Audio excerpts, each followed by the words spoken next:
పాట వినకపోతే నిద్ర పట్టదు. మీరు పాట వినాలంటే నేను పాడినా ఏంటి? ఏమిటి, నువ్వు పాటలు పాడతావా? ఏంటండి మరీ అంత తేలిక తీసేశారు? మా ఆశ్రమంలో ఫంక్షన్లు జరుగుతున్నప్పుడు పెద్ద పెద్ద వాళ్ళు వచ్చినప్పుడు నా చేతే పాటలు పాడించేవారు. పాటలు పాడుతున్నప్పుడు ఒకటే చప్పట్లు కొట్టే కొద్దీ నేను పాడేదాన్ని. మరి ఇన్ని రోజులు నాకు ఎందుకు చెప్పలేదు డార్లింగ్? ఏదో ఒకటి వదులు. తలుపులు ముయ్యండి.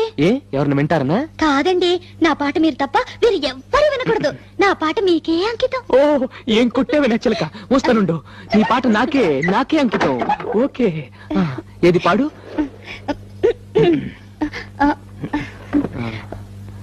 అబ్బా, మీరు నా మొహం అంత చూడకండి, నాకు సిగ్గేస్తుంది. నీ మొహం చూడకుండా ఇంకేం చూడమంటావే? మీరు వెనక్కి తిరగండి. నా దగ్గర ఎందుకు సిగ్గు? మీరు వెనక్కి తిరుగుతాను, నా పాడతాను. ఓకే ఓకే ఓకే, నా వీపు చూసి పాడు. ఆహా. దేవుడా దేవుడా